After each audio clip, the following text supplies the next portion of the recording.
cardenal del país, la Iglesia Católica, me ayudó con este programa por 3 años y tuvimos esta oficina en el red de los abogados católicos de la República Dominicana. For those of you who don't speak Spanish, this program is used by the Council of Drugs of the Dominican Republic. It's being utilized in all the schools. And it's also used by Secatí, the council in Guatemala with General Nájera. And we train NYPD, is what she was saying at the beginning, NYPD. So here, this program is outside. Please take the booklets, and if you run out, Dr. Gomez can get you more. We'll get you more. Can you see how important you guys are? Yes. Okay, so I want you to do something for me. I know as health practitioners we're very conservative, right? Yes. We have to be the doctor. Doctor. I want you to be like when you're back in teenage, ready? I want you to tell me something. Dr. Fialkoff, doctors and dentists are important. Go ahead. Dr. Fialkoff, doctors and dentists are important. The government really beat you guys up. No, he did nothing. Okay, again, Dr. Fialkoff, doctors and dentists are important. Dr. Fialkoff, doctors and dentists are important. Good. Now, here we go. Here's the good part. Patient education. And I promise you, if you do this, what I want to do, I want to have the Dominican Medical Dental Group do this. I have 1 minute. And I want to give the Dominican Medical Dental Group the credit. This is not about one doctor. We're not going to clear the world with one doctor, right? No, we're not going to. I'll just tell you, no. So here, this is a NASDAQ. Go online, Drug Free World America's chapter. We were on NASDAQ on the billboard. We came out. This is a dentist, Alan. A bunch of you had done the Drug Free World program in your offices. This is the program. It's in 22 languages, and the best thing, you know how much it cost you? Nothing. Nothing, nada. It's free. Now watch this. Who wants to meet Julius Erving? Raise your hand. Who knows who Julius Erving is? Nobody knows? You know that guy, Dr. J, with a basketball? That's Julius Erving. That's me. That's our shirt, the Drug Free World shirt. You see? We hold basketball games. How about if we hold a baseball game? Yes. Dr. Perez Feliz, who pitched 90 miles an hour in Dominican Republic, who's a dentist, he said he would put on a baseball game. I don't want to make it my baseball game. How about if we do the whole Dominican Medical Dental Society, we have a baseball game, we get Shea Stadium. Yep. Imagine what the patients are going to think about you. Say, coño, those dentists, that doctors, I'm going to go to that guy over there, Hernandez. And what's your guy? I love this. Japor. Who? Japor. Yapor. Yeah. I got to give him, this guy is, I want to elect this guy as a leader, Yapor. This guy, he knew everything. He like, and this guy too, this guy cares, he sat in the front row. Okay, so here. So, and this is our annual gala. And this is in Puerto Rican Day Parade down Manhattan. We got them playing basketball. So anyway, I really appreciate being with you here.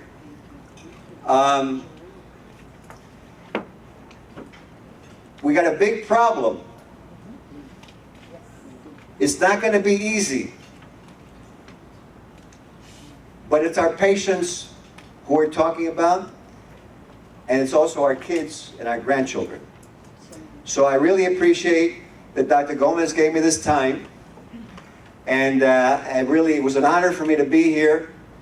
And if you want to do the program, it's outside. Her husband, Mr. Ramiro Dieros, who's part of the Drug Free World like Hanet, is outside. I'm going to have to go a little while, but he's here.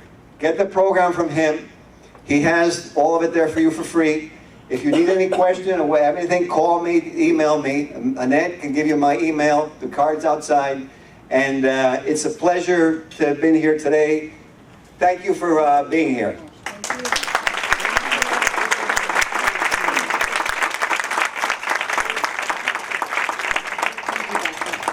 Resulta que soy addiction psychiatrist, soy psiquiatra de adicción. Bueno, te voy a decir algo. Cuando yo fui a la República Dominicana, la primera persona que conocí fue el psiquiatra del Consejo Nacional de Drogas. y ella y yo empezamos a hablar mucho sobre cómo ayudar a la gente. Eso es increíble que el primero que habla es el primero que yo vi en la República Dominicana. Sigue.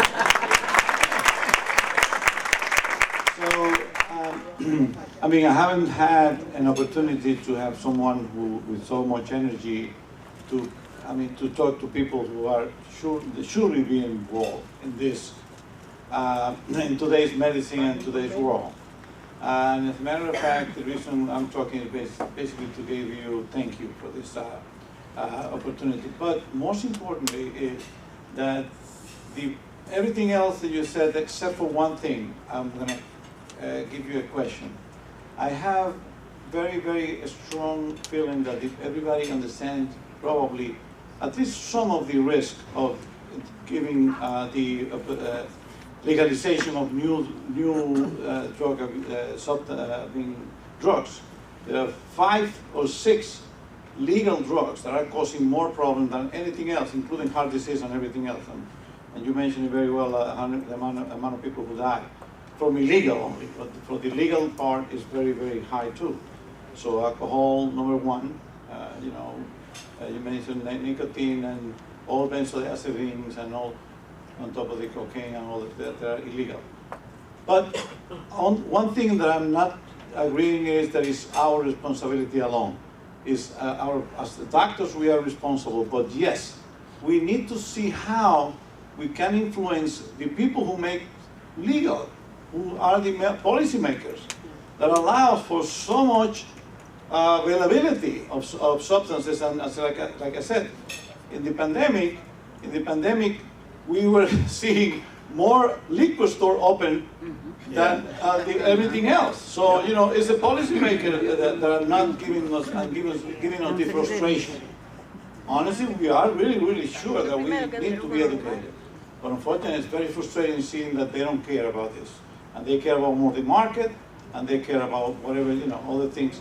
And it's very frustrating. I have a substance abuse program, and it's so frustrating, like you said, seeing this 22-year-old using, all the drugs and eventually going to the restaurant today and full of these hookah things that, you see everywhere.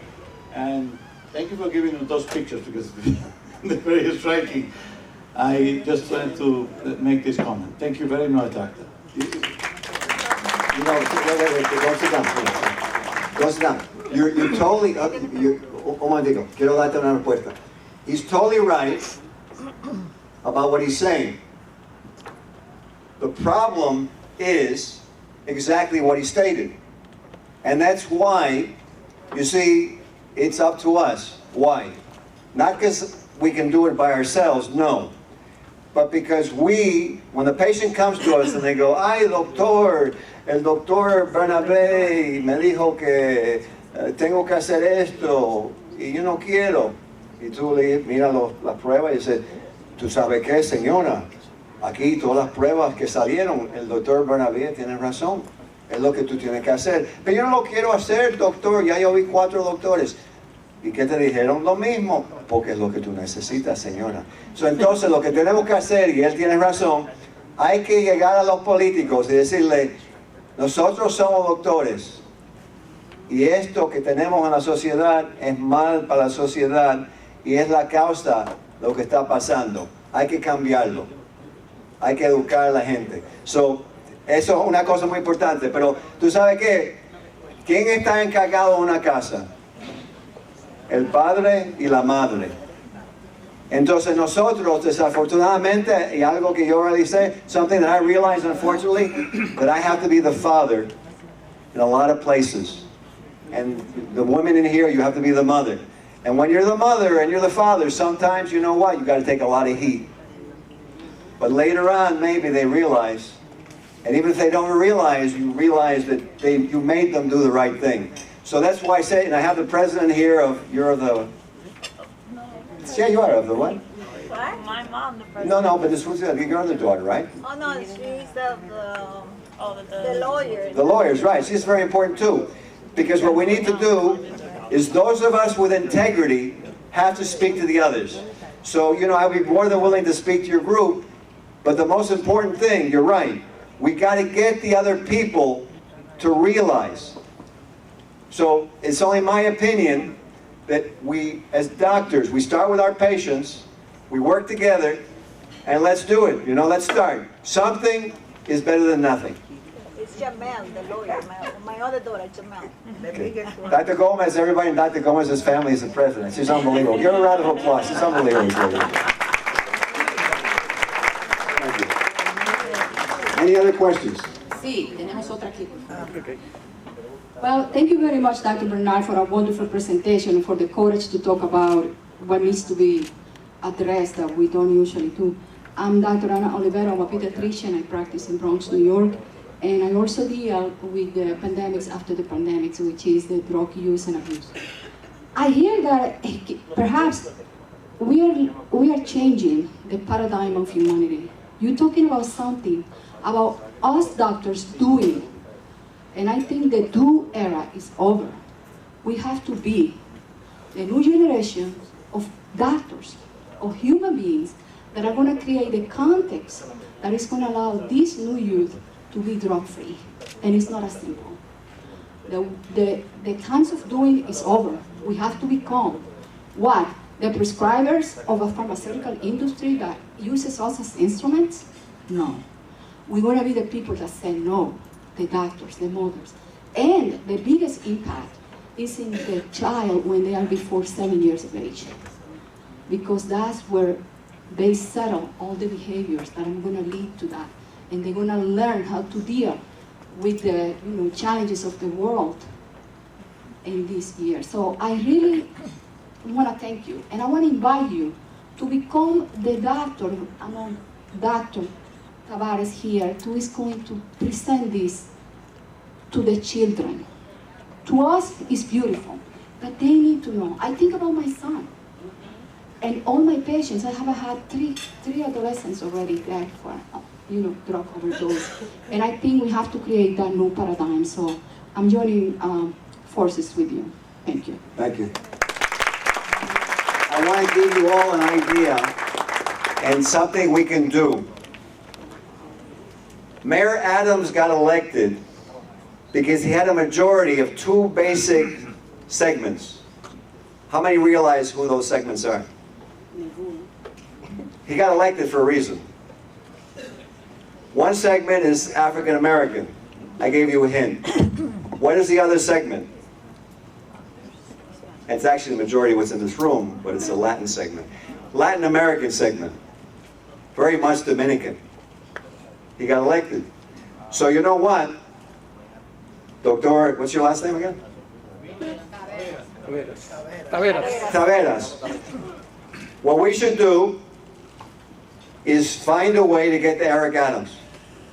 And as a group, so he realizes that he needs to listen, right? As a group, we present him as health practitioners.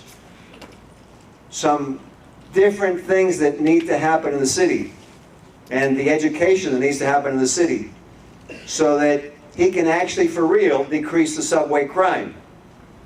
And so he can actually get his police not to look at cell phones, because police are also called people. And I would be very interested to find out on those police, because they're people.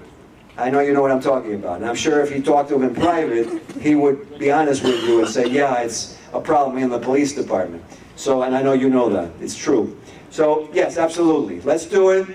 I'm here for you. Dr. Gomez knows how to reach me. The program is outside. Absolutely. I'm serious about what I said. You know, that's why I took the program to Dominican Republic, Guatemala, Salvador, Haiti, NYPD. Let's do it. Let's make it. I want to leave you with a picture that 15 years from now, they write in a book, the medical and the dental doctors of America took a stand in 2022. And when they did, the world started to change. And the kids started to be happy again. And you could go outside during the day without the mothers having to worry. So I know it's a little bit wild, but I think it's a beautiful dream. Yeah. Let's start with that dream. Let's do something positive. Doctor, sabemos que la marihuana es la principal adicción sobre los teenagers, el alcohol, la cocaína, pero la marihuana es la que está haciendo más daño. ¿Qué usted nos puede decir acerca de la marihuana y la depresión, la causa de suicidio en nuestros jóvenes? See, I'll speak in English again. He basically asked, for those of you who don't understand Spanish, he wanted me to talk about how marijuana affects anxiety, depression, these things. I had a slide, but there's so much to cover. I had to delete some of it because there's too much. Basically, marijuana usage definitely affects psychiatric state. And remember that the high doses that are being used also are causing some psychotic states. Because the dosage we're talking about, the concentrations are so high that they're taking, we're talking about 80, 95%. I mean, it's very high. So to answer your question, absolutely, it's causing problems, which is why you're seeing, this is why what we're so important. That's what's causing the subway. That's what's causing what you see in the street. So, absolutely. Okay. Thank you. Ok. En nombre de la Asociación Médico Dental, le damos las gracias a su exitosísima y a su muy nutrida intervención y muy necesaria, porque en estos momentos necesitamos profesionales como usted y como cada uno de los que estamos aquí. Todos juntos podemos hacerlo. No va a ser fácil, porque no va a ser fácil, porque tiene el logotipo de que no es nada, la marihuana no es nada. Entonces hay que luchar contra eso. Le damos las gracias por su intervención y reciba el certificado de la asociación. Gracias a todos ustedes también.